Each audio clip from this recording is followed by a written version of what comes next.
Assalamu alaikum, Khawateen Hazrat. Waseem Ahsan welcomes you to lecture number 41 of Marketing for Nonprofits, MKT728 at the Virtual University of Pakistan. The topic of learning is going to be creating value out of a cost marketing relationship. We all know by now very well that the bottom line of any cost marketing relationship is a value exchange, which basically means that both the parties should be in a position to derive as much value as possible out of the relationship.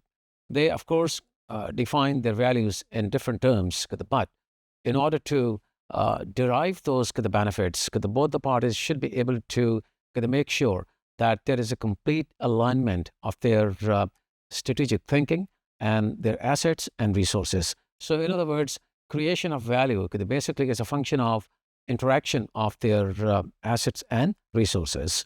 And it goes without saying that the people from both sides have got to see to it that there is complete strategic fit between the two organizations. Otherwise, the relationship is going to be a non-starter.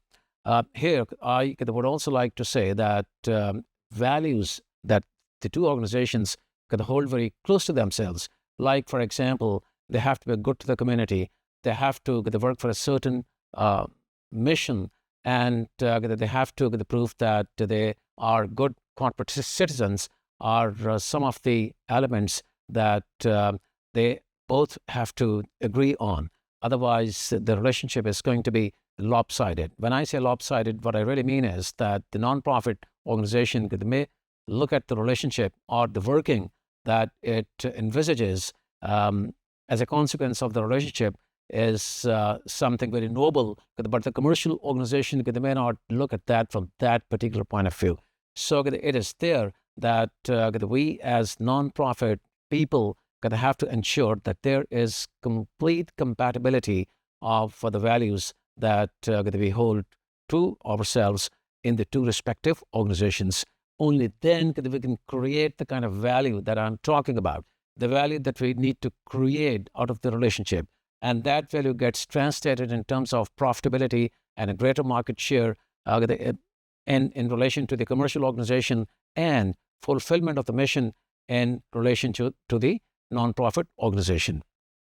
So therefore, nonprofit organization in the first place has got to see to it that the assets and resources that they have are going to be fully aligned with those of the commercial entity in order to draw the benefits that we look forward to, or to make the relationship successful the way that we envisage as one of the prime objectives on both sides. And in order to do that, the nonprofit organization has to do a couple of things. The first and the foremost is to carry out an audit of the commercial partner who's going to be joining hands in this particular relationship. And a company profile is carried out by answering certain questions which must be elicited at the nonprofit's end.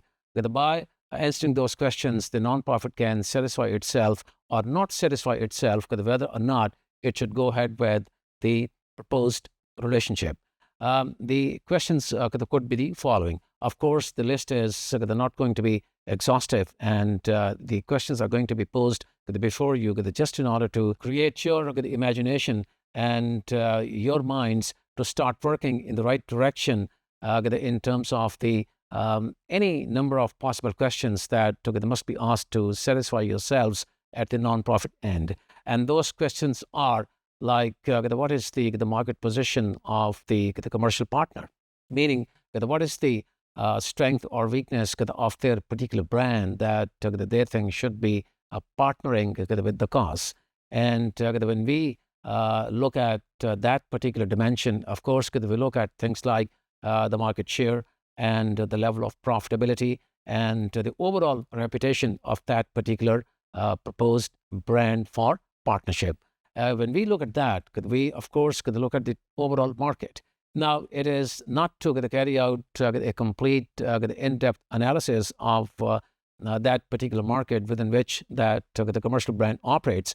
It is just to have a pretty good idea of how well the brand is doing, because what you basically are trying to do is identify the strength of that particular brand, which is going to be beneficial for the cause as well.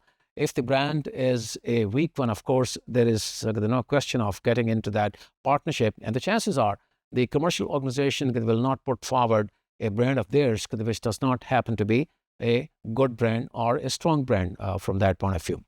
Other things that you have to look at in relation to that brand is who happen to be their competitors, and how strong are the competitors, what exactly is their position as either a major player or a budding, upcoming, emerging player, or whatever position that company or that brand has in the marketplace. You also look into things like what really motivates this the commercial organization to promote that the particular brand. Is it that the brand is losing ground in the marketplace, the market share is on a decline, or is it that the brand now happens to be on a growth trajectory, and by getting into the proposed relationship, the commercial brand can be reinforced in terms of its increased sales and the market expansion, the growth in market share, and growth in the overall profitability of the organization, and so on and so forth.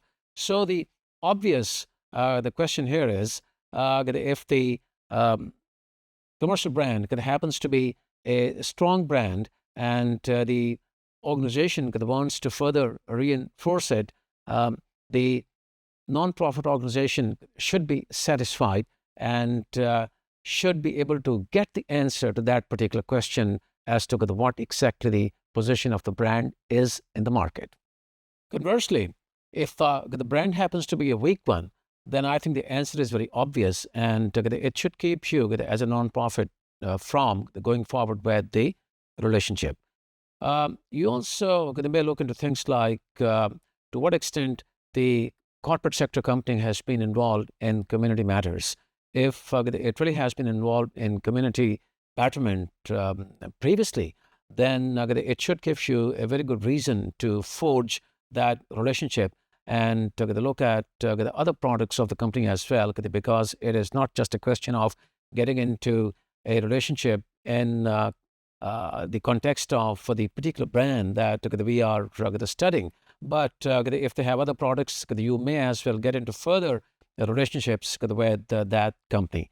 If the company does not really have the good reputation for one reason or the other, whether the company has been actively involved in social betterment or not, the answer again is very obvious, and you should refrain from getting into a relationship with that kind of a company. You also may look at the kind of stakeholders that company has, because it is a collection of the stakeholders who provide a collective platform of support to the non-profit organization. It is not just a question of the support that the non-profit gets during the relationship. It is something in which you may keep getting even after the relationship has expired. For example, you may have stakeholders on the other side, meaning on the corporate side, in the form of their the customers who may like to donate towards your cause in one way or the other from time to time. If you are carrying out a short-lived campaign, or if you have a promotion going on, those customers could already have a pretty good idea of the kind of program that you have and the mission you're trying to accomplish. And you may also gain access to the certain new donors who may like to donate toward the cause from time to time. So that may also add to the pool of the donors that you already have.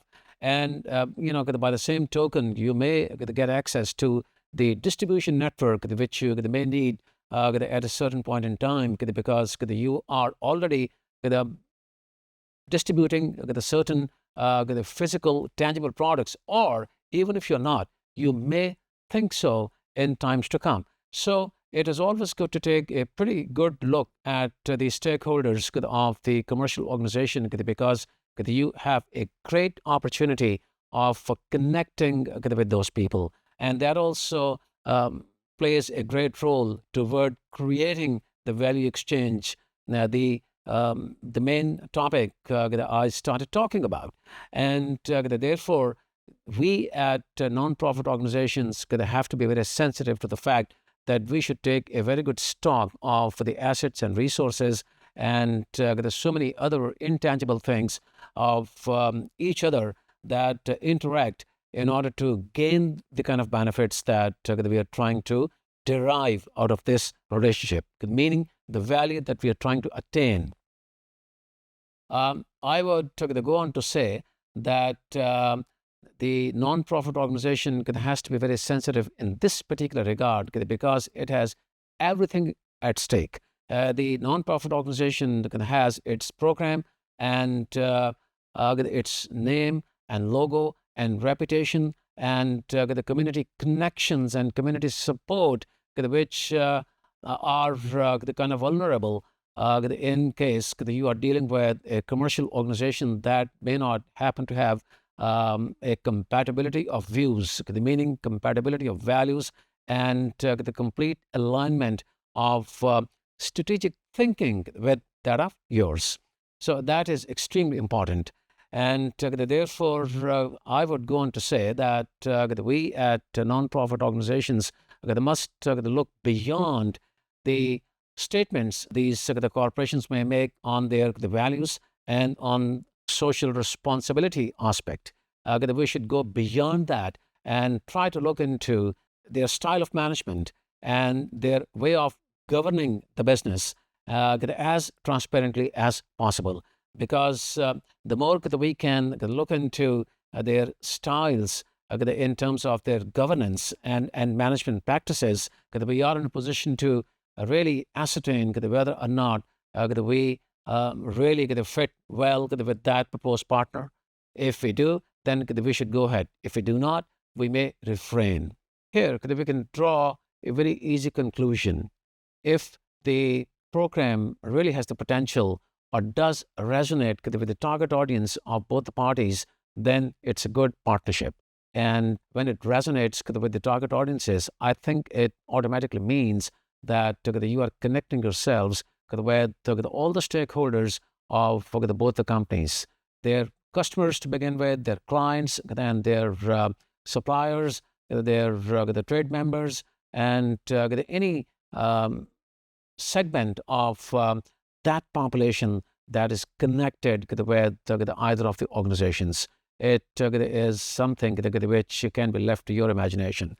And here, I would like to add one thing, that it is not just the non-profit organization that should look into things like the collaborative fit, the strategic alignment, and the interplay of the resources and assets on both sides.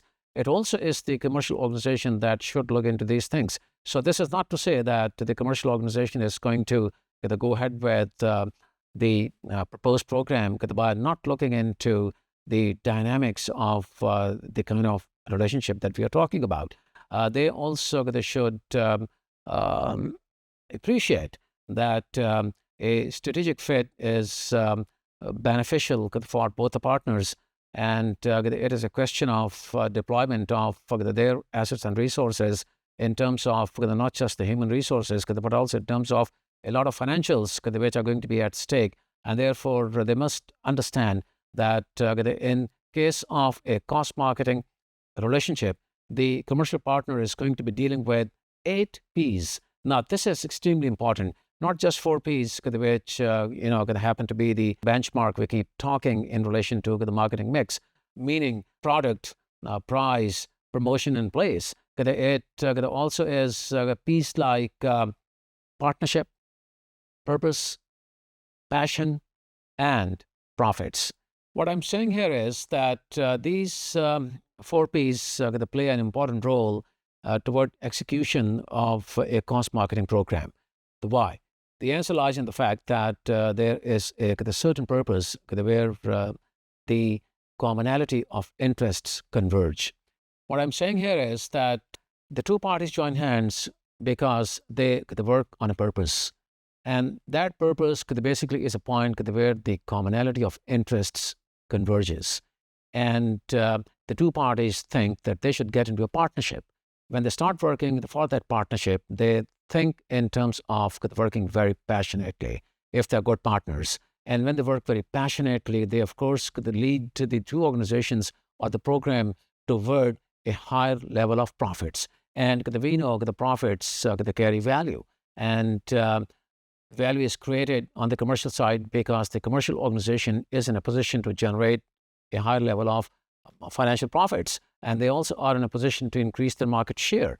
They expand the market and they grow, in simple words. And similarly, there are so many benefits that the nonprofit organization that derives. In the first place, the nonprofit organization also has access to a better financial stream because a certain portion of those the financial rewards that are generated because of the relationship also falls on the side of the nonprofit.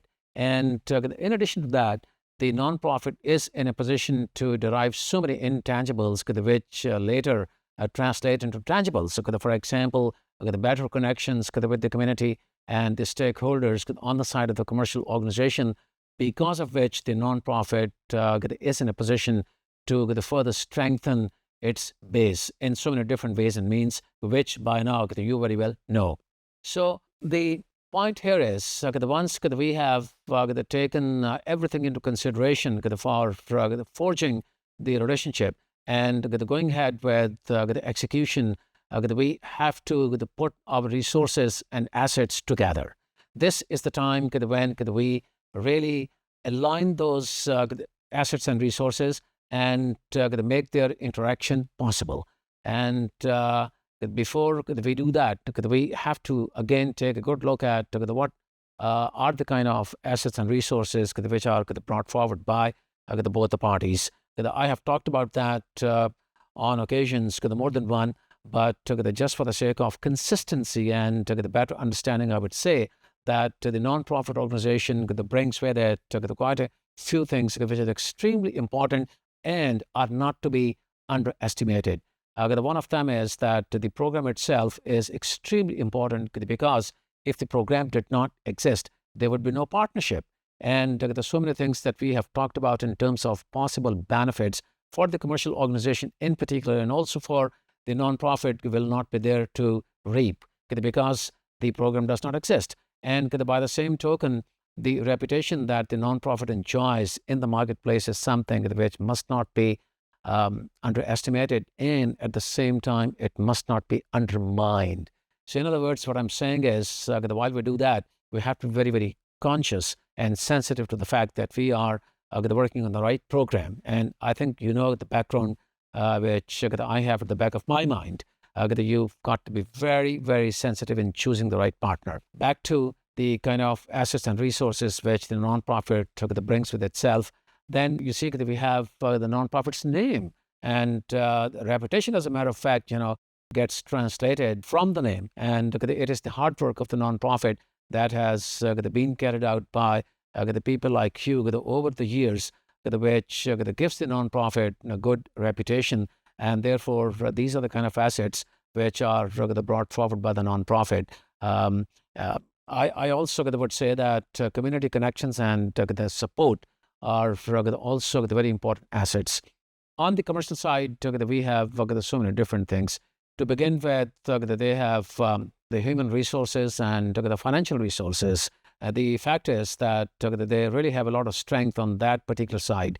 And the fact, again, is that it is that particular side which generally gives them a sense of the superiority. And that is something which must not be bought by the nonprofit organization, because the nonprofit also has to offer a lot. And I will keep talking about what nonprofit offers in terms of a counterweight to the strength of human as well as financial resources of the commercial organization. But back to their assets and resources, they have the marketing and sales departments and networks of the distributors and wholesalers. And then you see that they have a complete supply chain of suppliers. And if you take the overall integrated supply chain, it starts, you see, from the suppliers and ends at the retailer. And just look at the number of stakeholders that you are going to be connecting with in terms of the assets that the commercial organization has. And then they have the professional skills and other know-how that the nonprofit organization may not have. So, in other words, it is a good mix and match of the different kinds of assets and resources that make the execution of the cost marketing relationship mutually beneficial. Here, we also have to understand one more thing. It is not just the tangible assets or the human and financial resources of the commercial organization that really matter. It also is something else that we must not lose sight of, and that is that the commercial organization does not only have some hard marketing objectives. It also has soft objectives, in the sense that the commercial organization would like to express its values among the community at large. And when you put different communities together, it could be a huge mass of people. I mean, what I'm saying is, if the program is a national program, then you're talking about a whole nation. And therefore, the expression of values on part of the commercial organization is an extremely significant objective of their marketing. So it is not just the hard objectives. And at the same time, they also have an opportunity to strengthen their the human resource department and their the corporate culture. And they also could have an opportunity to connect much better with the community at large. And these are the kind of the soft marketing objectives harbored by the commercial organization as well, which must not be ignored. And this is something which, as a matter of fact, makes the relationship or the bond between the two organizations even stronger. Because when the level of commonality increases, the bond gets strengthened. That is the crux of the matter. And with that, we can say that the nonprofit organization has the responsibility to muster all its resources in order to support the commercial organization. So here you see that I would again say that nonprofit organization must not underestimate its resources, because it has a lot to offer in terms of community connections and support in particular. And the commercial organization depends a lot in this kind of a situation on the nonprofit, and it is because of the program of the nonprofit that the relationship exists, and it therefore is of utmost importance that the nonprofit organization must help the commercial entity as much as possible in order to make the program mutually beneficial. Now, given all this, I think there's a dire need that the two organizations plan all their moves. So it is not just the basic planning. It is something which is holistic, and it is going to entail a complete the program which is going to involve the two organizations in their entirety. You see, when a commercial organization starts producing something which carries a certain message and which talks about a program meant for the betterment of the community, it has to involve everybody from within the organization and among its stakeholders. And by the same token, it also makes it mandatory for the nonprofit organization to involve all the departments within the organization to start working on the program, meaning the joint program, which is going to be very demanding, and therefore is a dire need for joint planning. And this joint planning has got to be very strategic, and this has to have certain objectives and goals, and those are the objectives and goals of the two organizations which are to be fulfilled. And before we start looking at how those objectives and goals are fulfilled, which of course automatically means that they have to have very efficient programs of execution. Only then will they be in a position to achieve their goals. But we have to understand before that two important things. As a matter of fact, we have to define two important elements that form the bedrock of these relationships. Number one is what exactly is value. And that is something, that I've been talking about for the last so many minutes. But here, it becomes extremely important that we are very clear about the spectrum on which, you see, this concept of value that can be stressed. Value is something, which on either side of the relationship is a set of expectations. And in order to fulfill those expectations or come up to those expectations, it is important that the two organizations have a set of goals and objectives. Only then, you see, the expectations of the two organizations will be translated. I mean, you have to have the objectives and goals. And those goals and objectives automatically lead the two organizations toward putting in writing in a very explicit way that the two organizations can have certain roles and responsibilities to execute. And it is a function of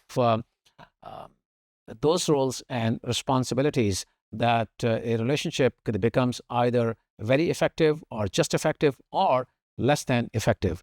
And since our objective is to make it extremely effective, therefore we have to bring in that element of a marketing mix which holds true in the context of non-profit marketing, and that is the passion.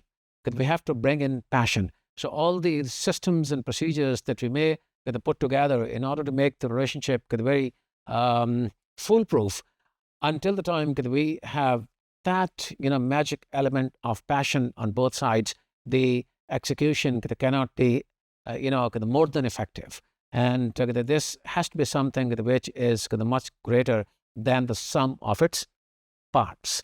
So that is the crux.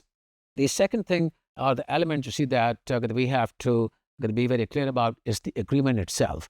In other words, whatever we think should be put together, it has to take a legal form. So all the modalities of the relationship have to be put together on the paper, starting with the broad objectives and goals, and coming down to things like the details of partnership, the meaning how execution will take place. And this again takes us back to the concept of roles and responsibilities. Who's going to have what additional roles and additional responsibilities in order to do their bit from either side of the fence is something that has to be explicitly put together as part of the agreement. And once this agreement is put together by the experts on both sides, which of course is going to be a collection of not just the marketing people, but also the people from operations and finance and the supply chain and so on and so forth.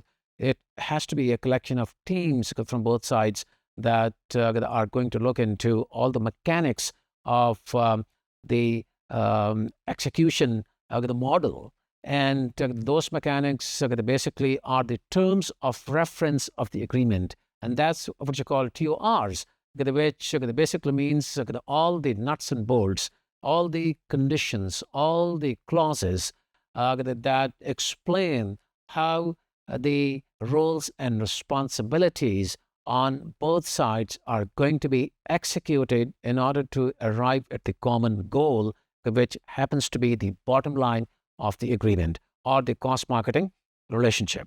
So once we are done with these two particular elements of value and the agreement itself, we then get on to the next stage, which is that of execution. And many the management experts in today's world say that execution is even more important than strategies.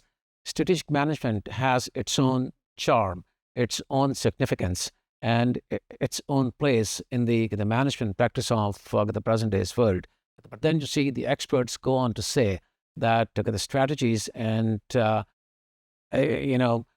good strategic formulation is something which can be done by a set of consultants who can help the company to come up with very bright and convincing the kind of strategies. But when it comes to execution, nobody can help you because it has to be your own team, which means you have to have a very strong internal culture within the organization that is willing to bring in that element of the passion which we require to execute the program.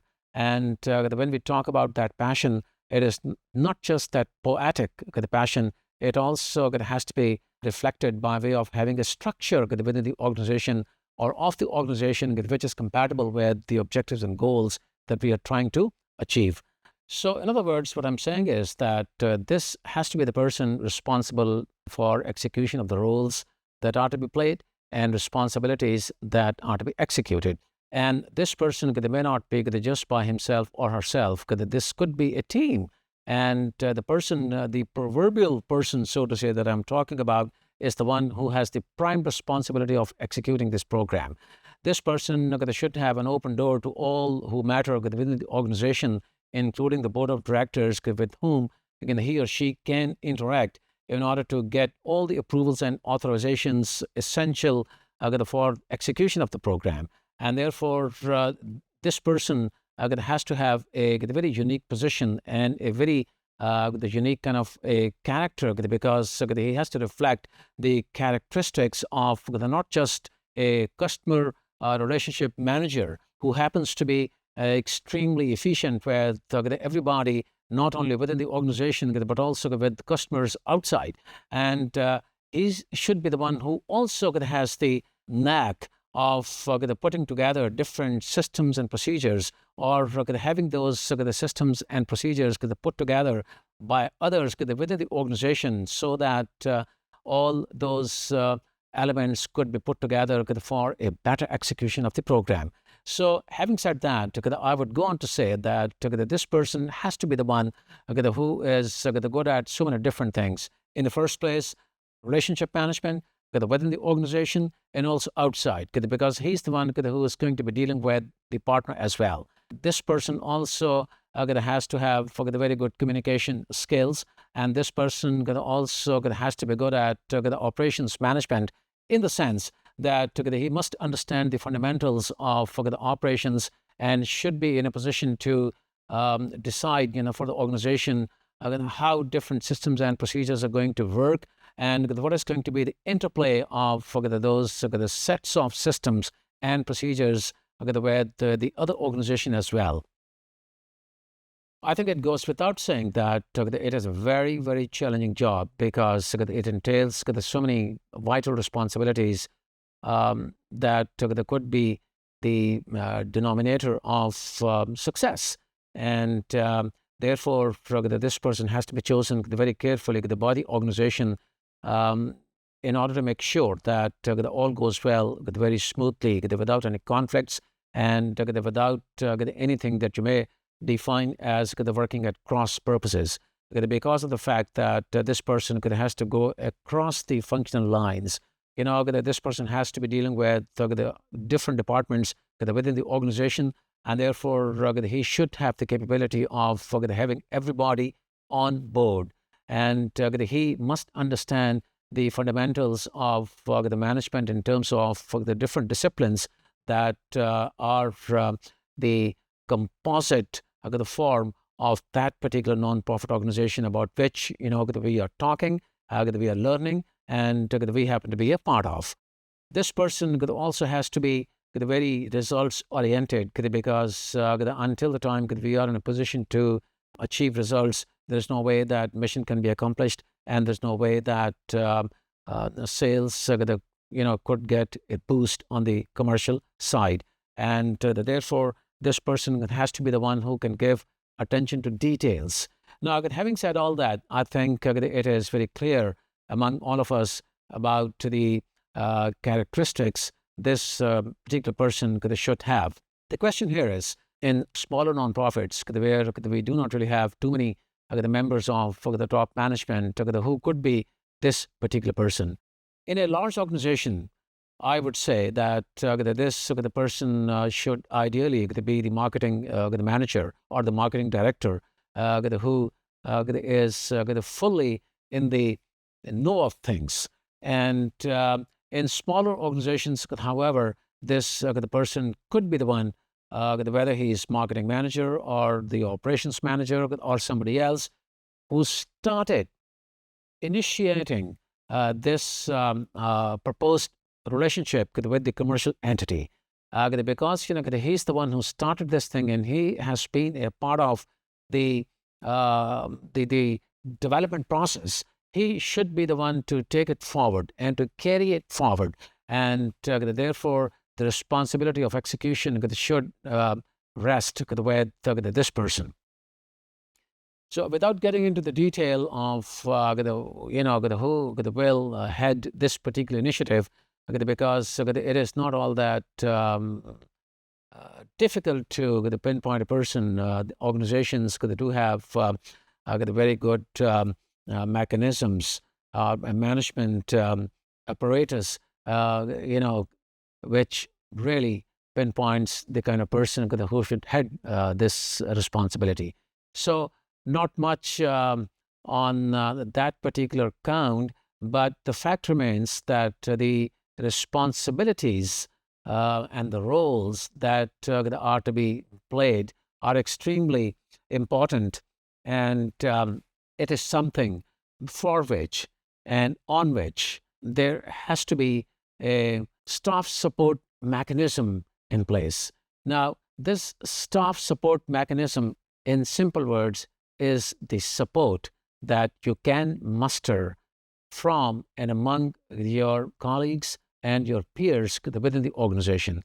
And you can muster that kind of support only if you happen to be very knowledgeable, if you have good communication skills, and if you fully understand the goals and objectives and working style of the other organization that is your partner. Because then you are in a position to convince all those who work for your organization about the roles they have to play in order to make the whole thing workable and in order to make the whole thing profitable.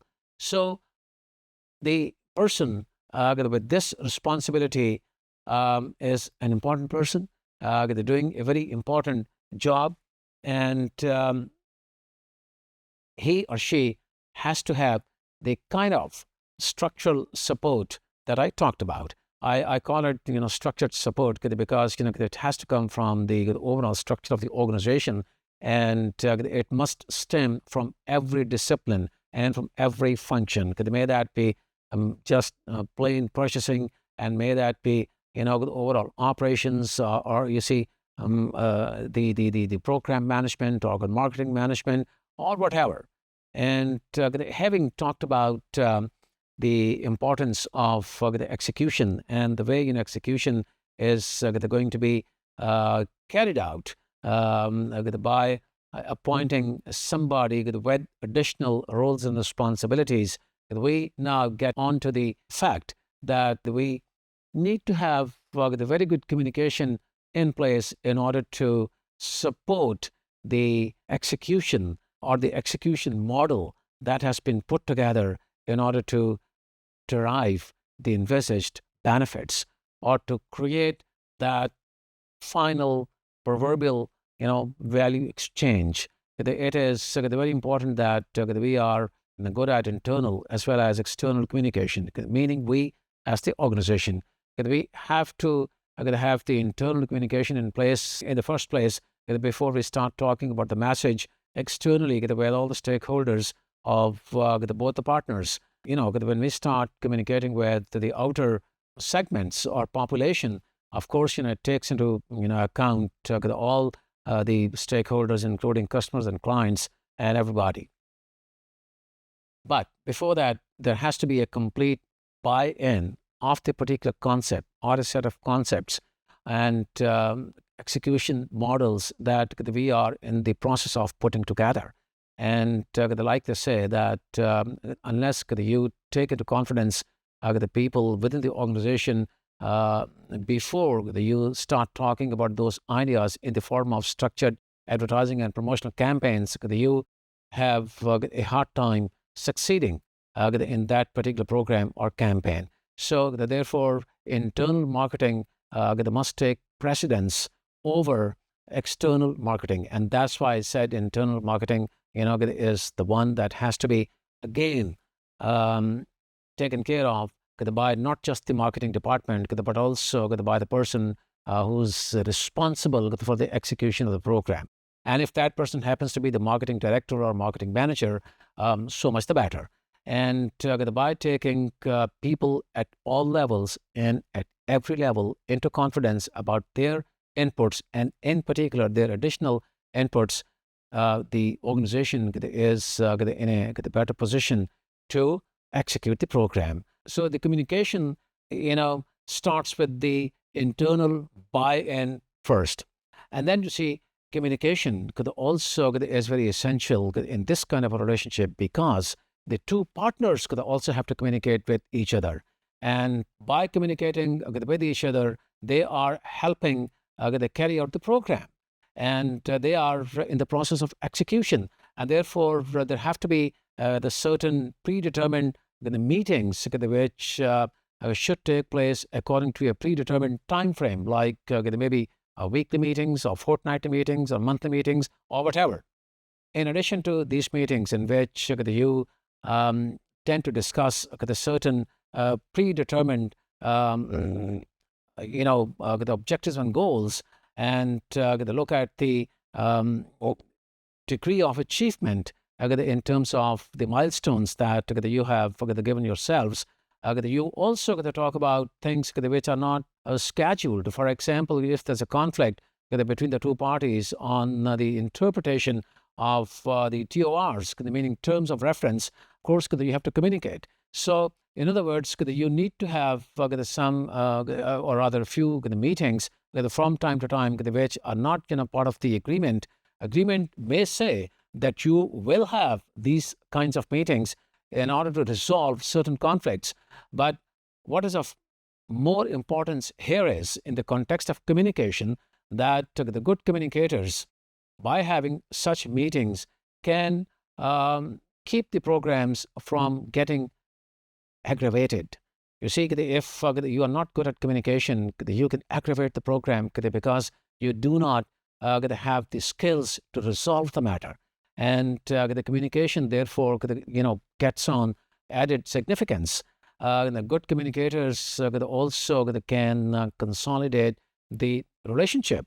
Any relationship, you see, which seems to be getting off track because of misinterpretation of a certain term of reference, can be converted into a solid relationship, on which you have the beautiful understanding between the two partners.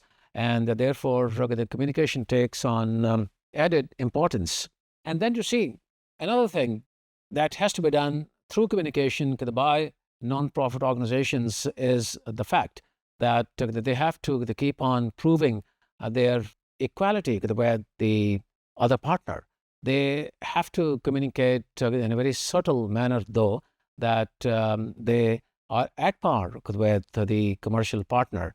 And the reason I'm saying here is, like I pointed out earlier, commercial partners, given the fact that they have a higher level of the human as well as financial resources, they do have a tendency to translate that power into the relationship. So that is something that has to be checked. And the reason I'm saying we check it as nonprofit people because we must be very confident of the fact that we do carry equal weight. I repeat, equal weight in terms of service delivery and community betterment.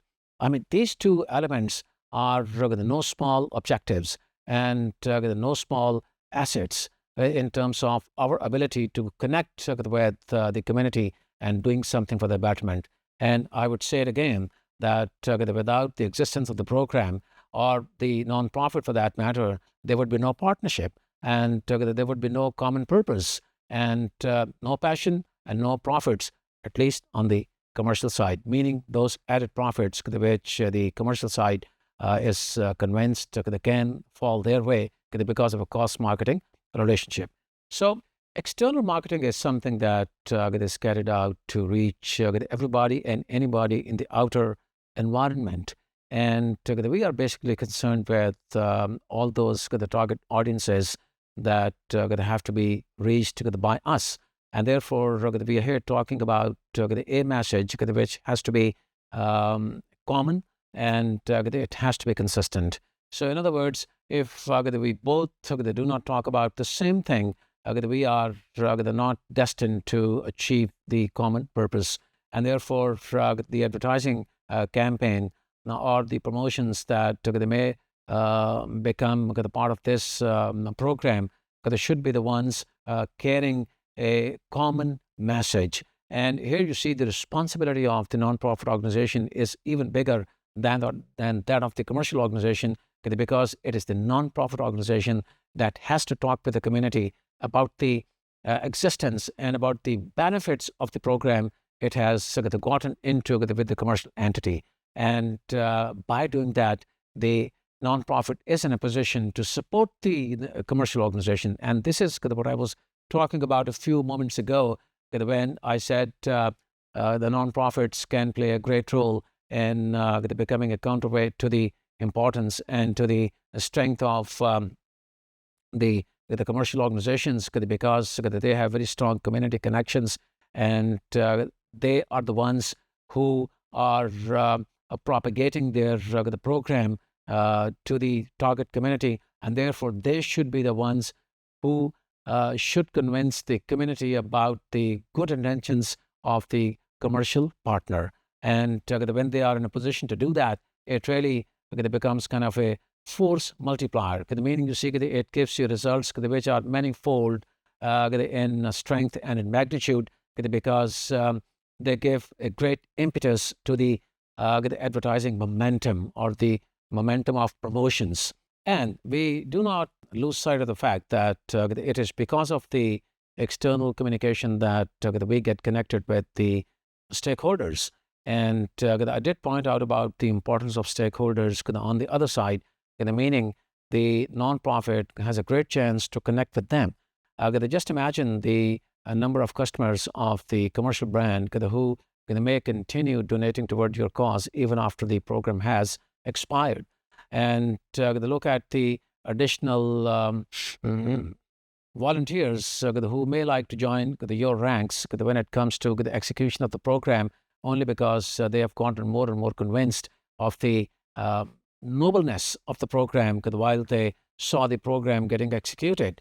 In partnership with the brand, these people patronize.